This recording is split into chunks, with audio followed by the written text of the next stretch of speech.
Halo, Assalamualaikum warahmatullahi wabarakatuh. Salam rencana untuk semuanya, teman-teman semuanya. Mudah-mudahan sehat selalu bersama keluarga dimanapun berada. Kali ini saya mau coba bikin video satu lagi materi SCM.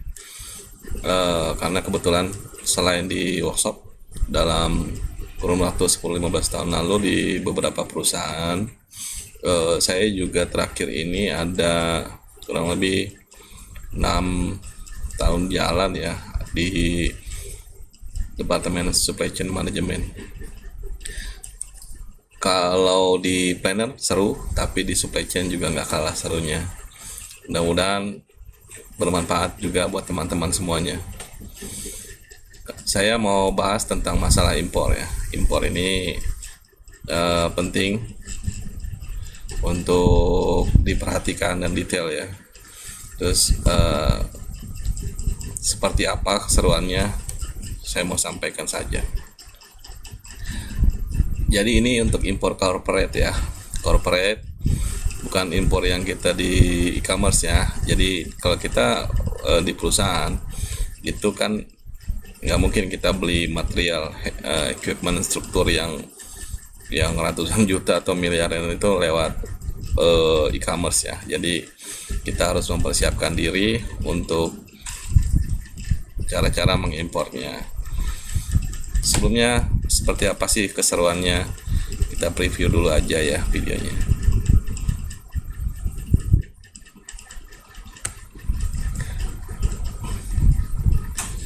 Ya, ini kurang lebih salah satu aktivitas ini. Kita sudah sampai di lokasi ya. Jadi mata rantai supply chain ini nggak cuma di muara tapi ke hilir juga kita persiapin semuanya. Saat ini ada material handling dari mother vessel, terus kita transshipment ke Tongkang, dari Tongkang itu ke port di site. Kita pikirkan bersama-sama tim bagaimana taktis dan teknis pekerjaannya dengan matang. Saya bersyukur di perusahaan ini bersama dengan orang-orang hebat ya, dan best friend. Mereka ini sangat profesional di bidangnya masing-masing ya. Nah, ini kita lagi handling keseruannya. Ini sangat riskan, sangat berbahaya. Tim safety-nya juga kuat. Jadi kita di briefing dulu, kita diarahin dulu, ada JSA juga, ada job safety analysis ya, yang betul-betul kita meminimalisasi resiko yang ada dari setiap aktivitas. Nanti habis ini kita lanjut ke materi untuk sharing-sharing ya, bukan untuk menggurui, tapi mudah-mudahan bermanfaat karena ada ilmu yang sempurna. Saya sendiri masih banyak harus belajar, tapi setidaknya mungkin untuk teman-teman kita yang lain ini ada manfaat. Saya berharap seperti itu. Saya juga berterima kasih untuk teman-teman semuanya yang sudah subscribe ya dan antusias di video-video saya.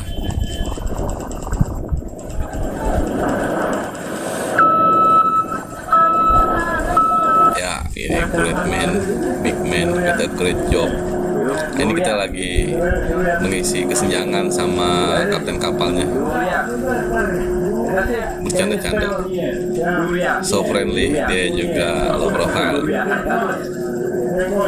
Kita beberapa hari di atas kapal, jadi coba mengurai ketegangan. Oke, reviewnya itu dulu. Kita lanjut ke tadi slide ya, teman-teman. Untuk impor ini saya langsung aja mempersingkat waktu ya, tidak terlalu mengurai kemana-mana. Beberapa poin yang saya sudah persiapkan adalah satu, itu kita perlu ada persiapan impor.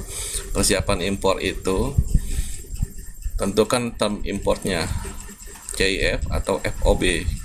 Jadi ada dua istilah impor yang kita mau impor, itu ada dua pilihan, CIF, cost, insurance, dan freight, atau Franco on board ya. Kalau kita mau di sampai lokasi kita itu kita berarti CIF. Jadi semua pengiriman mereka yang atur. Tapi kalau misalkan kita ada perwakilan di sana, misalkan dalam hal ini di Cina, itu biasanya kita lebih ekonomis dan efisien untuk perangko on board. Jadi kita tunjuk nanti pelabuhan yang dimuatnya, terus mereka aturin ke pengirimannya. Lalu kita juga harus persiapin juga dokumen-dokumen impor. Untuk kasus ini FOB ya. Satu dokumen yang diperlukan adalah packing list.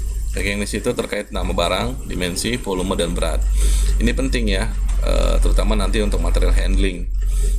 Selain untuk syarat impor, terus juga ada commercial invoice ya, yang menginformasikan berapa nilai barangnya. Nanti di sini akan dihitung PPh dan PPN-nya dari nilai barang ini juga. Lalu ada dokumen lain itu sales contract atau PO. Kalau misalkan kita nggak pakai PO, berarti kita nanti ada surat namanya surat keterangan non PO. Ini adalah dokumen untuk kesepakatan pembelian.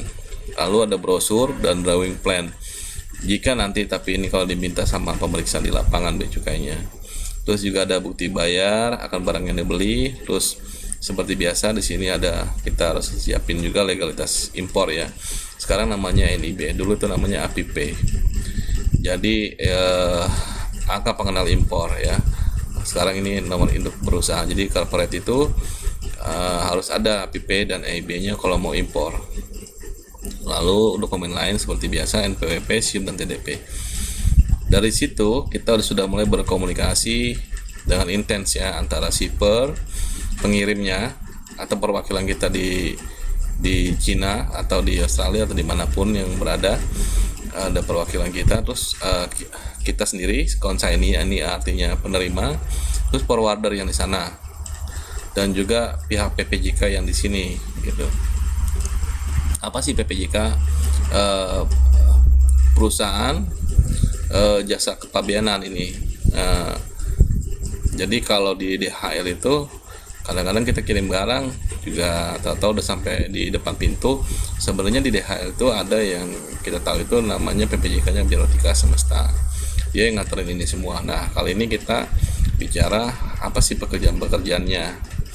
Oke, pertama juga kita lanjut ke pengecekan ya. Pengecekan HS code ini yang kritikal nih.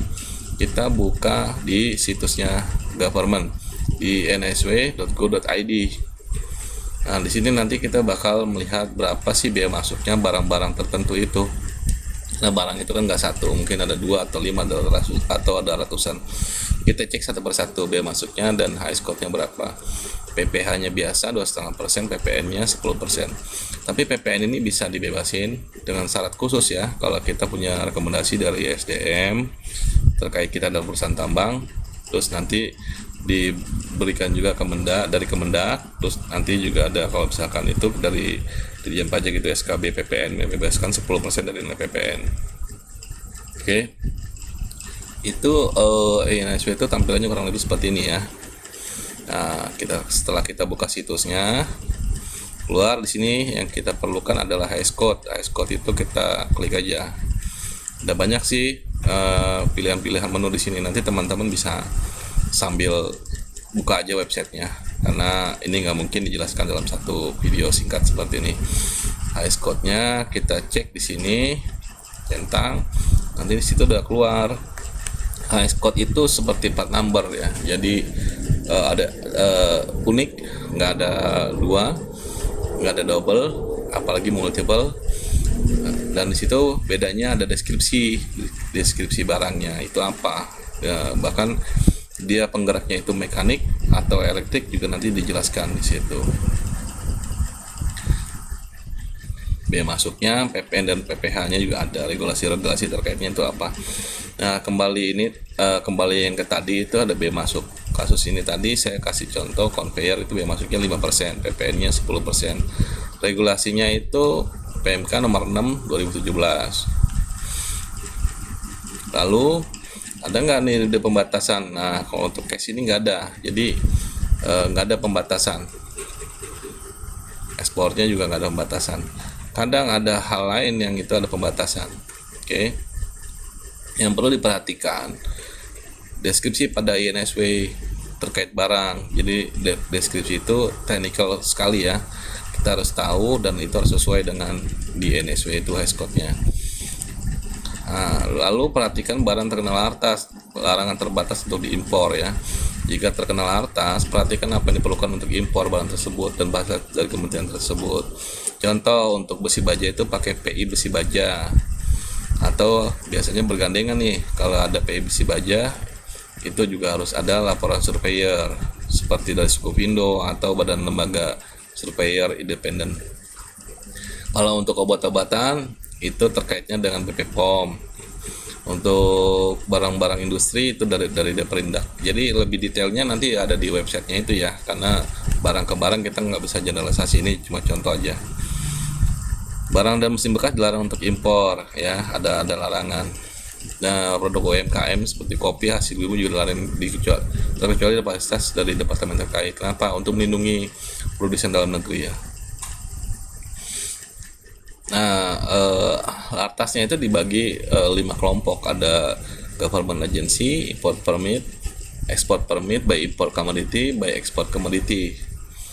Jadi kita bisa lihat juga di situ websitenya, sangat jelas dan selalu develop oleh kementerian. Barang-barang yang dilarang ini salah satunya contoh. Oke, kita lanjut. Itu adalah laporan surveyor.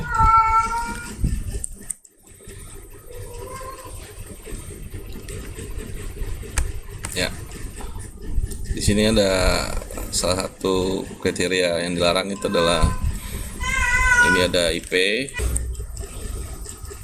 Ada sedikit informasi ya. Ini kalau kita kan sekarang sedang ada musibah ya, dunia itu ada COVID-19. Kalau di tahun kemarin saya nggak tahu hari ini ya, tapi barang-barang terkait dengan penanganan COVID-19 yang diimpor itu nanti dari pemerintah ada pembebasan untuk biaya masuk PPh dan PPN-nya. Kita bisa hubungi aja Basarnas dan BNPB. Ini dalam konteks untuk kita pakai sendiri untuk karyawan kita, atau untuk dagang itu nanti ada lagi sih ketentuannya ya. Kalau untuk dagang, untuk diperdagangkan kembali itu biasanya kita masih kena untuk di PPh-nya. Dokumentasinya ini waktu di tahun lalu kita ada donasi lewat Basarnas ya, yang di Kemayoran. Jadi ini bebas biaya masuk, PPh dan PPN-nya gitu, bebas semua. Lalu yang perlu diperhatikan, finalisasi dan konfirmasi finaling dokumen impor ya. Finaling bill of lading, manifestnya, dan form E. Form E ini kalau ada di ini terkait dengan AFTA ya, ASEAN Trade Association kalau nggak salah kepanjangannya.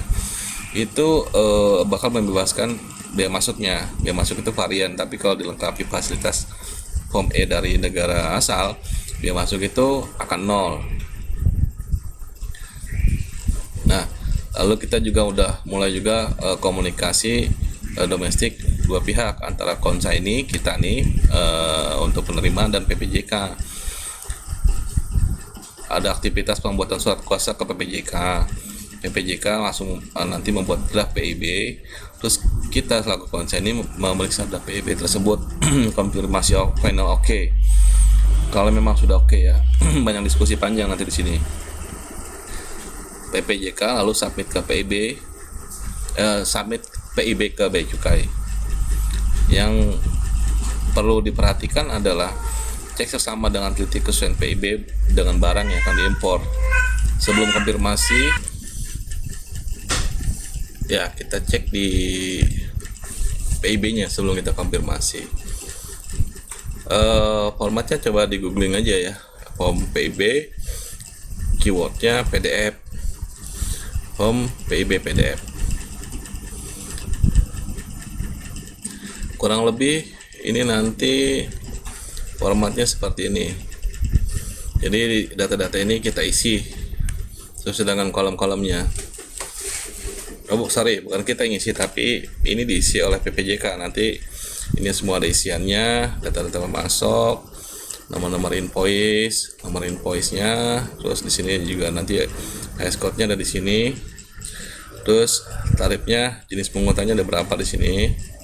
Terus kalau misalkan ada fasilitas, itu nanti ada dilampirin di sini. Fasilitasnya dari kementerian apa, nomornya berapa di sini semuanya. Ini yang isi PPJK, tapi finalisasi confirm fix oke apa enggaknya dari kita. PPJK nggak bakal submit ke Bea Cukai kalau kita belum okein gitu kan. Jadi ini kita harus teliti sekali dalam memeriksa form PIB ini. Nah, ini pembayaran pendapatan sesuai AJU pada e-billing. Nanti ada setelah disubmit, PPJK bakal ngirimin kita e-billing. E-billing itu untuk dibayarin ya, sesuai dengan tarif yang tadi tertera di PIB. Terus nanti ada penjaluran. Itu kita kena jalur hijau, kuning, atau merah. Jadi ada juga penjaluran. Itu kalau kita hijau, itu kita tanpa ada pemeriksaan fisik, cuma dokumen aja. Ini terjadi kalau kita nggak pernah ada pelanggaran dalam kurun waktu ke belakang, kalau nggak salah 6 bulan ke belakang ya. Tapi kalau sebelumnya di dalam kurun waktu 6 bulan itu ada apa namanya kesalahan, ada temuan dari Bea Cukai, itu kita pasti merah.